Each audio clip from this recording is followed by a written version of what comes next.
بسم اللہ الرحمن الرحیم۔ شروع کرتی ہوں اللہ کے نام سے جو بڑا مہربان نہایت رحم والا ہے۔ وہ ذات ہے جو ازل سے اب تک رہے گا، وہی خالق کائنات ہے جس نے زمین اور آسمان کو پیدا کیا۔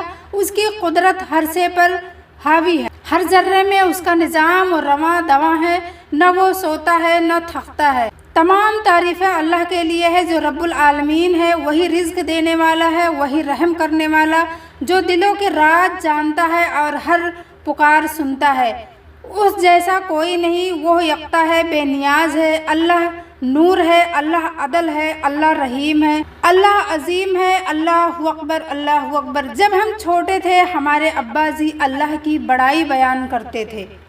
میں میری کہانی بتا رہی ہوں، میں میرے وقت پہلے کی بتا رہی ہوں۔ جب ہم چھوٹے تھے ہمارے ابا جی اللہ کی بڑائی بیان کرتے تھے۔ ہم سب کو اکٹھا کر کے حدیثیں سناتے، پڑھاتے اور ساتھ ساتھ یہ بھی کہتے تھے کہ یہ سن کر اگر عمل نہیں کرو گی تو سب بیکار ہے، سمجھو تمہارے دل میں نور ہی نہیں۔ وہ کہتے تھے بیٹا جب میں یا تمہاری امی نہیں رہیں گی تو تمہیں اچھے برے کی تعلیم کون دے گا؟ اس لیے جب ہم بات کرتے ہیں تو غور سے سنو اور عمل بھی کرو۔ اس بات میں بہت فائدے ہیں۔ نمبر 1، اگر تم سنتے ہو ایمان تازہ ہو جاتا ہے۔ بیٹا اگر تم سنتے رہو گے تو تمہارے ایمان تازہ رہیں گے، اور اگر عمل کرتے رہو گے تو اللہ کا قرب حاصل ہوگا۔ اگر اس بات پر عمل کرو گے تو اللہ کا قرب حاصل ہوگا، اور اگر تمہاری وجہ سے کسی نے سنا اور عمل کیا تو وہ نیکی تم کو بھی ملے گی۔ اس لیے دین کو جاننا، سمجھنا، عمل کرنا بہت ضروری ہے۔ آج وہ اس دنیا میں نہیں ہیں، اللہ انہیں جنت نصیب کرے، آمین۔ لیکن آج بھی اس چیز کی خوشی ہے میرے ابا نے تعلیم بہتر دی، اور تو اور الحمدللہ ہم نے ہر نیک کام پر عمل کیا۔ ہم انسان ہیں، کہیں بھول چوک ہو گئی، ہم انسان ہیں، کہیں بھول چوک ہو گئی تو اللہ معاف کرنے والا ہے، لیکن زیادہ سے زیادہ کوشش رہی ہے کہ حکم خداوندی پر چلیں اور ہمارے محمد صلی اللہ علیہ وآلہ وسلم کی سنت پر عمل کروں۔ حدیثوں کی باتیں کرتے تھے اور سنتے بھی تھے اور بہت خوشی محسوس ہوتی تھی۔ الحمدللہ میرے ابا نے ہمیں صبر اور شکر کرنے کی خاص تاکید کی۔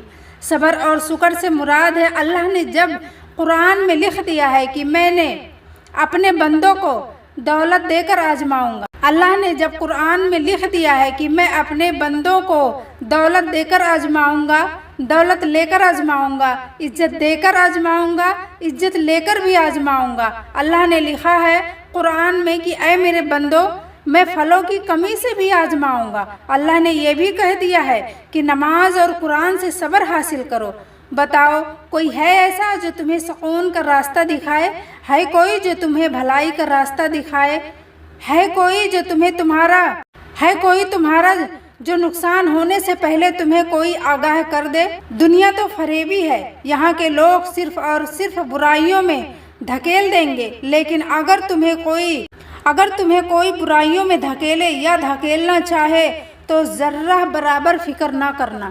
اللہ نے کہا ہے کہ جو برائیوں کے کام پر اکسائے اور وہ برائی کر جائے تو تم اس کے سزا کے حقدار ہو، اس کے برائیوں کے کرنے کا حقدار تم بھی برابر کے شریک رہو گے، برائیوں کا حصے دار ہے۔ سارے برائیوں کا بدلہ صرف اللہ ہی لے سکتا ہے، اس طریقے سے جیسے آپ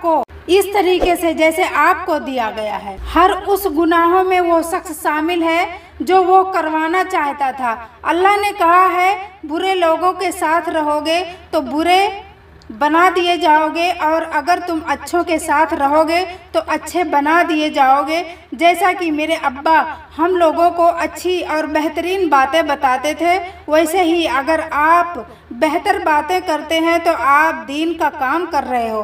اگر کسی کو برے کام میں لانے کی کوشش کرتے ہو تو شیطان کو تم خوش کر رہے ہو، اور اللہ نے قرآن میں کہا ہے شیطان انسان کا شرعی دشمن ہے۔ میرے مرحوم ابا کی باتیں کیسی لگی کمنٹ باکس میں ضرور بتائیں۔ مجھے تو میرے ابا کی باتیں آج بھی بہتر لگ رہی ہیں، ان کی ہر ایک بات آج بھی دل کے کونے میں موجود ہے، آج بھی ان کے باتیں کانوں میں سرگوشی کرتی ہیں۔ آج بھی میرے ابا کی وہ ساری باتیں یاد آتی ہیں۔ کیا آپ اپنے ابا کی باتیں یاد کرتے ہو؟ کیا آپ اپنے بڑوں کی باتیں یاد کرتے ہو؟ پھر ملیں گے ایک نئے ٹاپک کے ساتھ۔ السلام علیکم۔